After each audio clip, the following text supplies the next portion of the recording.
¿Nos pone en la presentación o no? Se oye, ¿verdad? Buenos días. ¿Ahora mejor? Vale, gracias. Ya podemos. Ahí está. Bueno, pues muchas gracias. Bueno, estuve escuchando la intervención anterior sobre una propuesta muy interesante sobre cómo se puede gestionar el medio ambiente y las actividades que se desarrollan en él. Va a ser la base de mi presentación ahora mismo, porque efectivamente el medio ambiente tiene unos requerimientos que muchas veces no son fáciles de conjugar con actividades de otro tipo, evidentemente, ¿no? Entonces hay que buscar ese equilibrio que no siempre es fácil y que no todo el mundo entiende también en ese sentido, ¿no? Yo quería empezar la presentación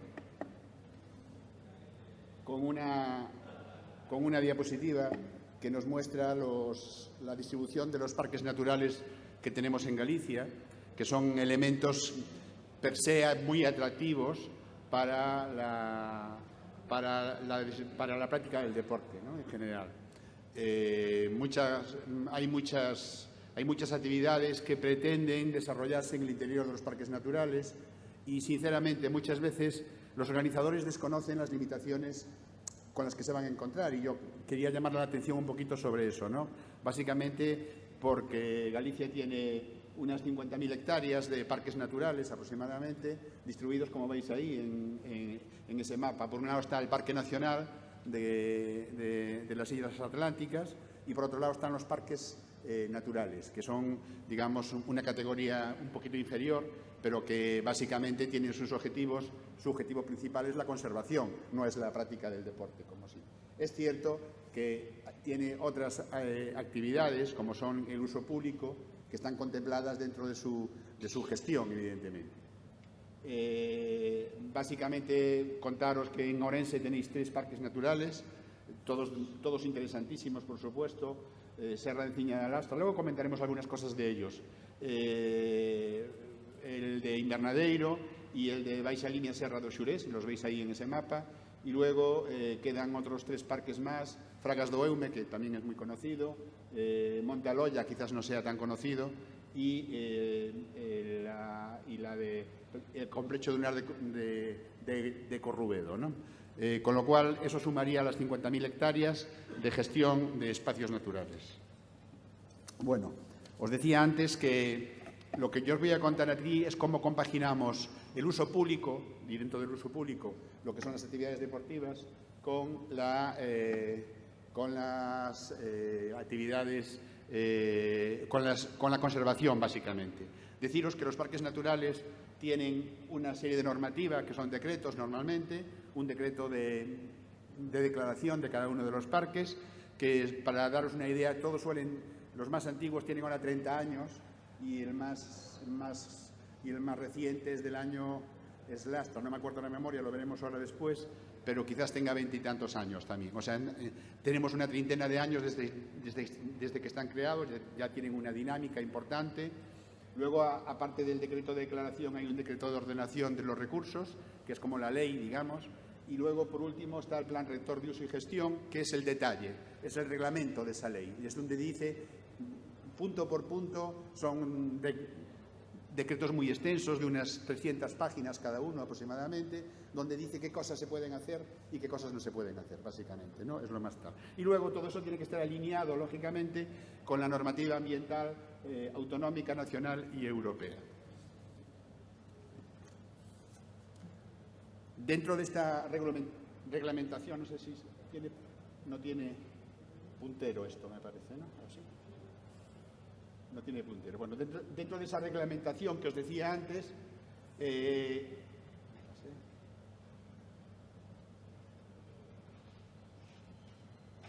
dentro de esa reglamentación, lo que nos regulan esa normativa es precisamente qué tipo de espacios hay en un parque natural. No todos los espacios que hay en un parque natural son lo mismo, evidentemente, ¿no? Hay normalmente 4 tipos de espacios, de zonas dentro del parque natural.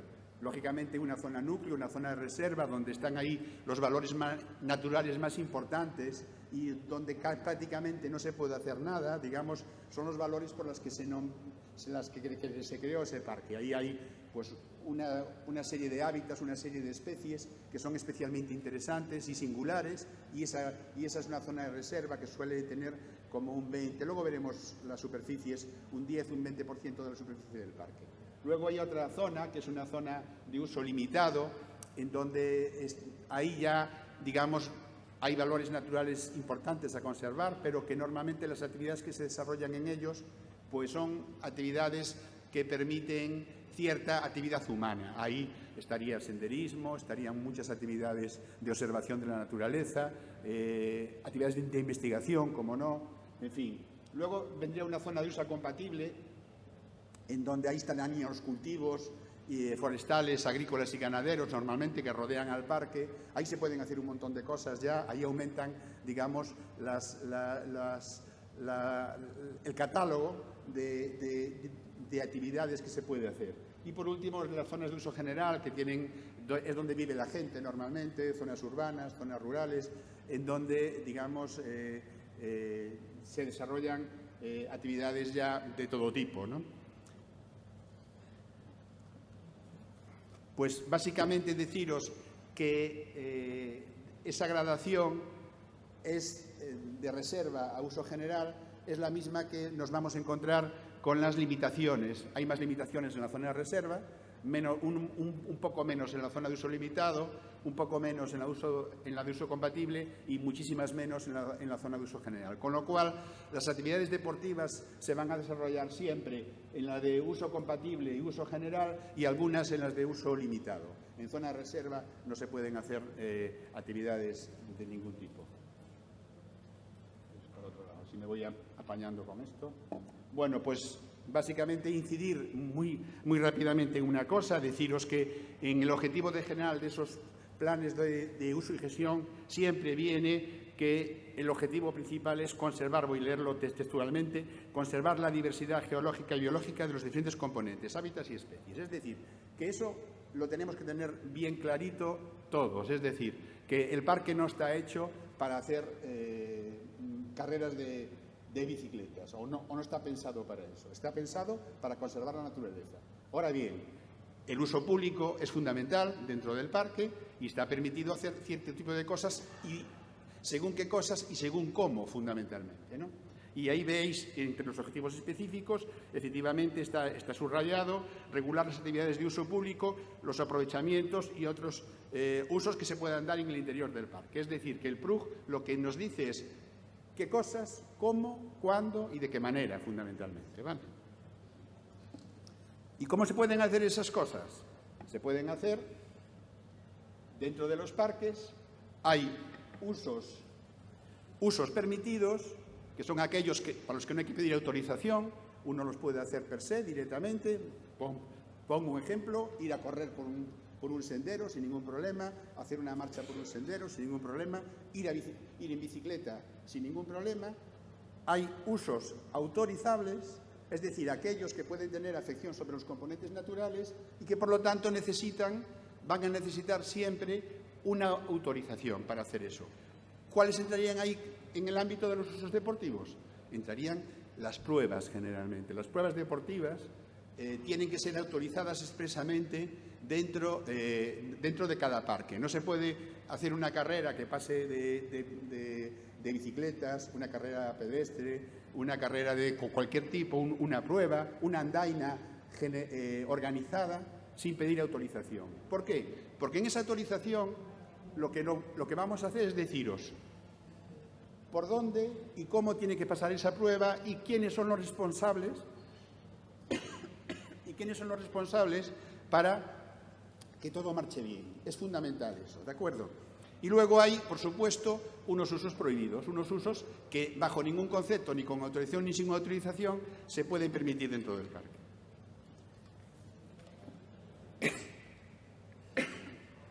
Bueno, pues ya sabemos, por un lado, que hay zonas dentro del parque y que hay actividades que tienen distinta normativa según qué actividad estemos tratando, ¿no? Bueno, pues desde luego, nadie duda, desde luego, que el deporte en los parques naturales ofrece una oportunidad de disfrutar de un entorno natural que a la gente lo agradece. Yo me imagino que las endorfinas que genera el deporte, junto con las endorfinas que genera pues la simple contemplación de un paisaje bonito, de una zona bonita, natural, pues genera todavía más satisfacción, si cabe, en la práctica del deporte. Y estamos convencidos y así queremos transmitirlo también, ¿no? Desde luego, esas ventajas de practicar el deporte es precisamente estar rodeado de esos paisajes que añaden una belleza extra y una actividad extra a la actividad deportiva. Sin embargo, yo os diré que la práctica deportiva en los parques naturales puede contribuir a la conservación de la naturaleza, de la misma manera que los compañeros de Gredos hace un momentito nos hablaban precisamente de que tratan de que sus actividades no dañen el medio natural, pues desde luego la práctica del deporte, cualquier tipo de deporte, puede ser positiva, digamos, para la conservación del medio ambiente si se desarrolla en condiciones adecuadas. Lo que pasa es que hay que compensar en la práctica de ese tipo de deporte. Aquí os tengo una relación de cosas con las que nos encontramos con mucha frecuencia. Me pasé dos, me parece, ¿no? Bien.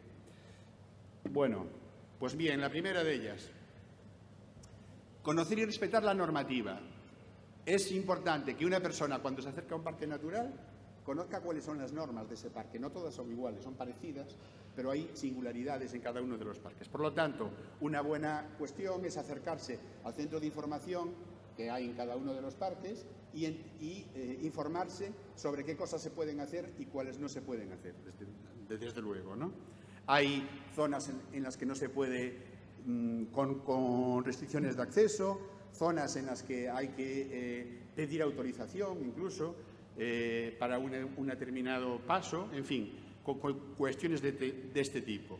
También respetar los senderos marcados. Mirar, uno de los mayores problemas que tenemos con los parques es a veces determinar su capacidad de carga, es decir, qué cantidad de gente puede pasar por un sitio sin dañar los hábitats que están en ese lugar. No es fácil, es bastante complejo. Nosotros lo determinamos normalmente por los daños que se ven a posteriori, nunca lo podemos prever con antelación. Es decir, cuando uno empieza a ver, pues por el paso de bicicletas, por ejemplo, que es una cosa bastante común, rodadas, terreno degradado, pues ya uno se empieza a dar cuenta de que ahí está pasando demasiada gente. Por lo tanto, es importante respetar esos senderos para evitar dañar zonas que son mucho más sensibles al paso. Eso de salirse del camino para correr por la naturaleza quizás no sea una muy buena idea dentro de un parque natural. No se puede. ¿Por qué? Porque además en el punto tercero ya lo ponemos. Ahí pone desviar cursos de los ríos. Es un poco exagerado la frase. Desde luego, pisar la vegetación no está permitido y con la frase de desviar el curso de los ríos se refiere que se nos dio un caso, lo puse específicamente para eso, y es que una zona de escalada de una pared en el cañón del Eume se generó una zona húmeda en un sitio y los escaladores, para poder acceder hicieron canales de drenaje, ¿no? para que secara el suelo y poder ya acercarse a la pared de escalada tranquilamente. Bueno, eso favoreció que se secara un humedal que estaba lleno de anfibios y de plantas acuáticas de extraordinario valor, pues por poneros un ejemplo, ¿no? De lo que significa tocar la naturaleza cuando en un espacio como este. Por supuesto, no dejar basura. En las autorizaciones que hacemos para pruebas deportivas de todo tipo en los parques naturales, lo primero que ponemos en las condiciones de la autorización es cada vez un responsable y un equipo de limpieza que se encargue de dejar todo como estaba. Es muy común, por ejemplo, y lo digo, encontrarnos en el parque natural yo no soy ciclista, pero sé que lo usan, unas bolsitas de gel que utilizan para para reanimarse, me imagino, para coger más energía o para mantenerse, es muy incomún encontrárnoslas tiradas por todas partes y eso también genera una dificultad importante. No alimentar a los animales, fijaros, os parecerá una tontería, no alimentar a los animales, pues no lo es. Os puedo comentar un caso en Corrubedo. Hay unos zorros que se acercan siempre a una zona donde hay turistas, donde hay visitantes, porque se acostumbraron a que le dieran comida.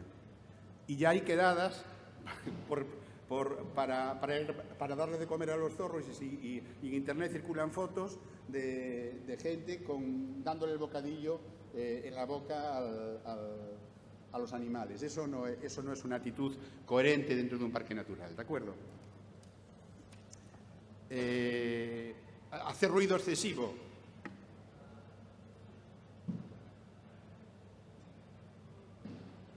Es otra práctica que suele ocurrir cuando hay muchos grupos, muchas personas en un grupo. Lo normal es que vayamos al campo y que pasemos desapercibidos. Una manera de disfrutar del medio natural es precisamente integrándose lo más posible en él.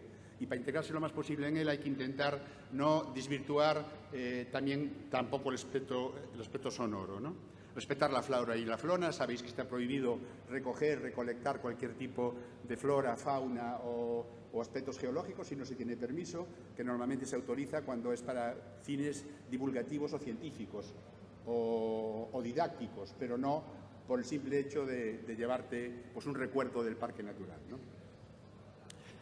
Por supuesto, no hacer fuego ni fumar y utilizar materiales y equipo adecuado. Me quedan 2 puntos por comentar aquí.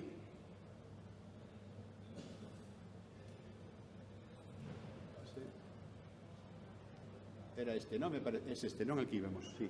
Y, por último, fomentar el turismo sostenible, desde luego que es una función fundamental. Los parques lo promocionan y responsable con el uso de guías locales. Si podemos contratar cualquier tipo de servicio en el parque natural es fundamental, porque digamos que la población recibe a las limitaciones que le impone el parque natural, recibe un beneficio. Me refiero a utilizar productos locales, a utilizar, si tenéis que quedaros a pernoctar, pues hoteles, casas rurales o de la zona, restaurantes de la zona.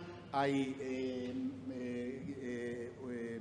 empresas de naturaleza que se encargan pues, de alquilar bicicletas eléctricas, por ejemplo, en Eume, otras zonas que se encargan de llevar rutas equinas, también tenemos alguna.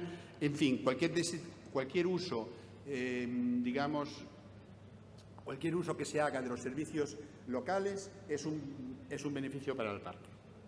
Bien, y hasta aquí un poco son los beneficios cómo podríamos observar lo que es lo que llamaríamos una práctica del deporte responsable. Y ahora vamos a hacer un repaso muy rápido, nos quedan apenas 10 minutos, un repaso muy rápido a los parques naturales que tenemos y qué cosas se pueden hacer más o menos en cada uno de ellos, ¿no? El primero que os pongo aquí es el Complejo Lunar de Corrubedo, recordáis que está cerca de Ribeira, en la provincia de La Coruña.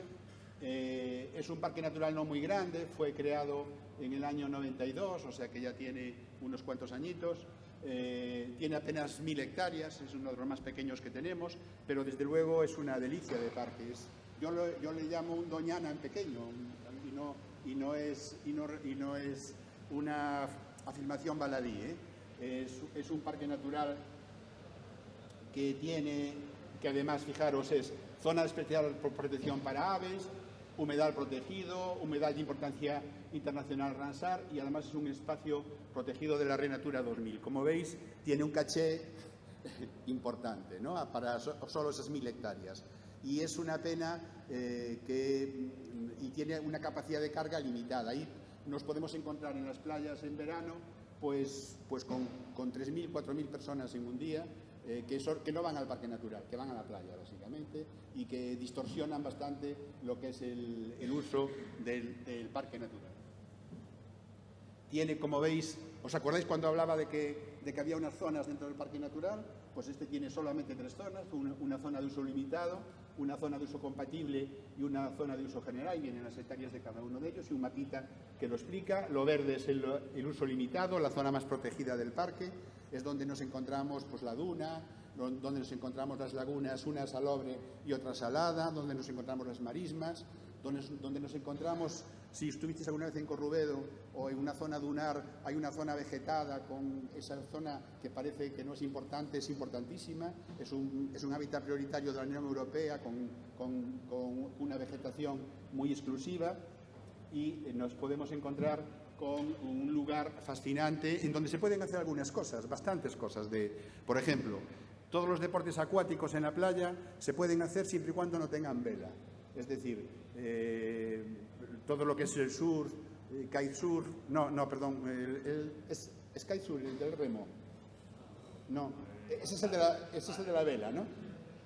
Sí, el kite es el de la vela. El de la vela, pues el de la vela está prohibido, el windsurf está prohibido. ¿Por qué? Y os diréis, ¿y por qué el surf sí y el kitesurf no? ¿No?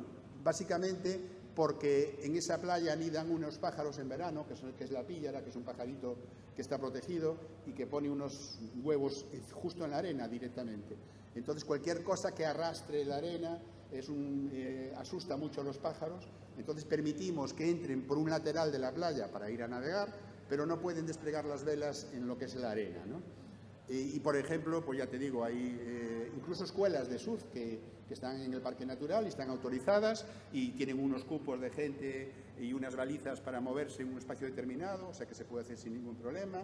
Puedes hacer senderismo, puedes hacer... hay una parte del Camino de Santiago que sale desde el Faro de Corrubedo hasta Santiago y que va por toda la costa, pasa por el parque natural y está autorizado. Es decir, que nosotros tratamos de que las actividades, facilitarle a la gente el uso de la práctica del deporte, de las actividades deportivas. Lo que pasa que hay que adaptarlas al medio natural en el que se está simplemente, ¿no?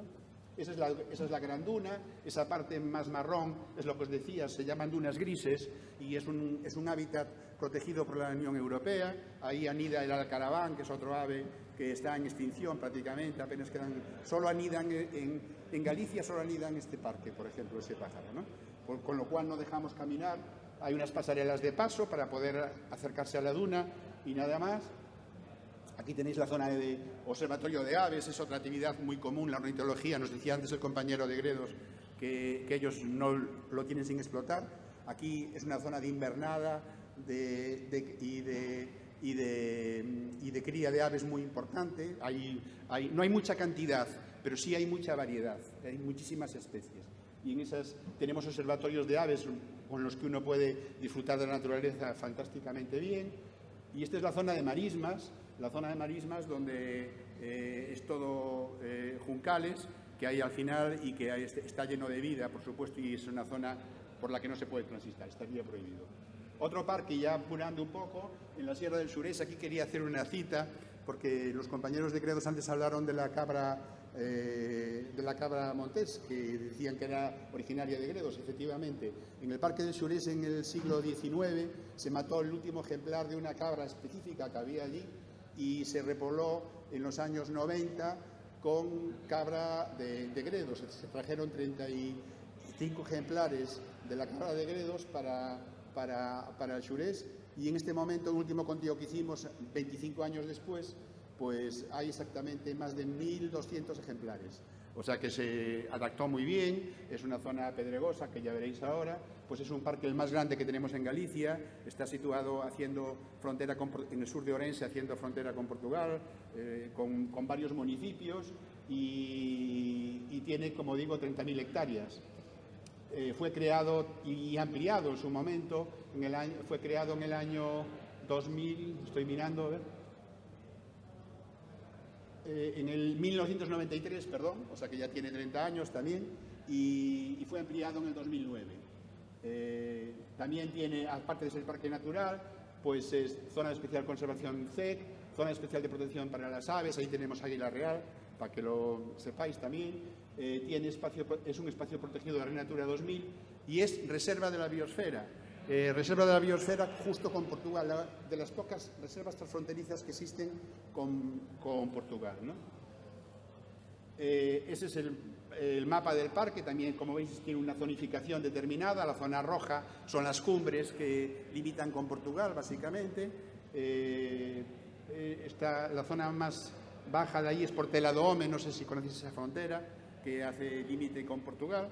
Y la zona azul es la zona de uso limitado, y la zona verde la zona de uso compatible. Apenas hay zonas amarillas, como podéis ver ahí, porque apenas hay poblaciones. Toda la población estaría fuera del parque natural para evitarle sus inconvenientes. Ahí hay una parte etnográfica muy importante, con aldeas para el turismo fantásticas que se pueden visitar. Hay producto de la tierra. Ahí está la cachena, no sé si conocéis esa raza de vaca, que es una raza muy rústica y que no da leche, pero da una carne fantástica. Está en el catálogo de especies de aquí de Galicia. Tenemos unas pozas para bañarnos fantásticas también por todo el parque. El parque tiene muchísimos riachuelos, ríos, y que acaban en pozas donde uno se puede bañar tranquilamente, si aguanta el agua fría, eso es cierto. Y nos pasamos ahora a Enciña de Lastra, que está limítrofe con León, que es otro parque no muy grande, tiene unas 3.150 hectáreas aproximadamente, y que se caracteriza por una cosa: es el único lugar que tiene encinas. Está limítrofe con León, y esa especie, las encinas aquí no son muy comunes en Galicia, ya que es un terreno básico ese.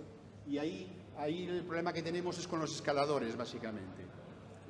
Hacen escalada ahí, no está fácilmente, hay que pedir autorización, y el problema es esta plantita que veis aquí. Esta es la clasificación. Voy a apurar un poquito, que se me está acabando el tiempo, se me acabó ya. Estas son imágenes del parque. Estos son los penedos de Ulego, que son muy conocidos dentro del parque y que da idea de la dimensión que tiene el parque. Y esta plantita se llama Petrocoptis. Es una planta protegida que nace justo en las grietas de las paredes rocosas donde le gusta ir a los escaladores. Como veis, es un problema de difícil solución. Yo entiendo que escalar en una de las pocas paredes calizas que hay en Galicia debe ser muy atractivo, pero la realidad es que esta plantita, como veis, es muy delicada. En el momento en que uno agarre una grieta de esas, de hecho en León ya no la hay. En el lago de León dejaron ahí, la escalada es libre, está permitida, y esa escalada pues quizás sea una de las que dio lugar a que esa especie desapareciera. Solo queda en la vertiente gallega, digamos, que es el Petrocoptis, ¿no? Muy rápidamente, ya estoy acabando. Invernadeiro, que es una finca que tiene la Xunta de 5.000 hectáreas aproximadamente, un parque natural. Desgraciadamente ardió hace 2 años en una extensión muy importante. Ahí realmente lo que se puede hacer es bicicleta y senderismo, poco más. Es un parque que está situado en el macizo central, con una zona de reserva a la que no se puede entrar, una zona de uso limitado y una zona de uso compatible, ¿no? Estas son algunas imágenes. Esta es la zona de reserva, que es especialmente buena, tiene unos acebos espectaculares. Esta es la zona de la sierra, que es muy bonita, como podéis ver, y existen 2 ríos por los que tienen todo su curso, en los que no hay ninguna población. Es decir, son ríos absolutamente vírgenes, en los que no hay ningún desagüe, no hay ningún efluente que los pueda contaminar. Y como veis, bueno, son aguas súper transparentes las que pasan por esos 2 ríos. La Ribeira Grande es esta, y hay la Ribeira Pequena. Y ya para acabar, Fracas do Leume, que este sí es un parque muy conocido. Aquí tenemos esos problemas que os dije con el... Ya estoy acabando, Mario. Esos problemas con los escaladores, pero sí hay buenos servicios para el deporte. Hay alquiler de bicicletas, tenemos rutas a caballo, siempre y cuando se hagan por las zonas correspondientes, ¿no? Además, aquí se puede, esta es la zona, este es el parque natural, que es el río Eume, básicamente, con el embalse aguas arriba y aguas abajo del embalse. y no os quiero dar así mucho. Ese es el convento de Cabeiro, que seguramente habréis oído hablar de él y que es un espacio singular dentro del parque. Este es el embalse y el mirador que tenemos aguas arriba del embalse. Como podéis ver, la observación y la contemplación de la naturaleza quizás sea el mejor elemento. Aquí tuvimos varios problemas con la no autorización de trails deportivos. ¿Por qué razón? Porque los organizadores no se leyeron el PRUG y presentaron un recorrido que pasaba por zona de reserva, básicamente. Con lo cual no se le pudo autorizar, no daba tiempo y a ver si... Aquí lo importante es que cuando nos presenten las propuestas, que vengan antes a hablar con nosotros, con los tracks ya grabados y que nos digan, oye, va a pasar por aquí, le decimos, mira, por aquí no, porque no se puede pasar, utilice este otro camino. Nosotros no estamos en contra de que se realicen pruebas dentro de los parques. Creo sinceramente que no es el sitio más adecuado, pero desde luego... si se programan bien, se pueden hacer. No es ninguna prohibición exhaustiva. Ese es el cañón que os decía antes, ¿no? del río Eume. Ahí se hace escalada también. Ahí tenemos problemas con los escaladores, algunos con el drenaje. Y ya el último, el Montaloya, que es un parque que hay en Tui, de apenas 700 hectáreas, y que ahí hay muchísimas posibilidades para hacer rutas en bicicleta. Tenemos un montón de pistas que recorren todo el parque, no es muy grande, pero con mucha pendiente y lleno de pinares y de especies exóticas también. Y ahí hay muchísimas posibilidades de hacer bicicleta, más tiene para hacer algo de turismo también, con castro y zonas de descanso. Y hasta aquí, creo que me pasé un poquito, ¿no, Mario? Lo siento. Bueno, pues nada más. Si tenéis alguna cuestión que plantearos, simplemente recordaros eso, que la práctica del deporte es buena siempre y cuando se haga adaptada a las singularidades de los espacios en los que se desarrolla. ¿De acuerdo? Muchas gracias.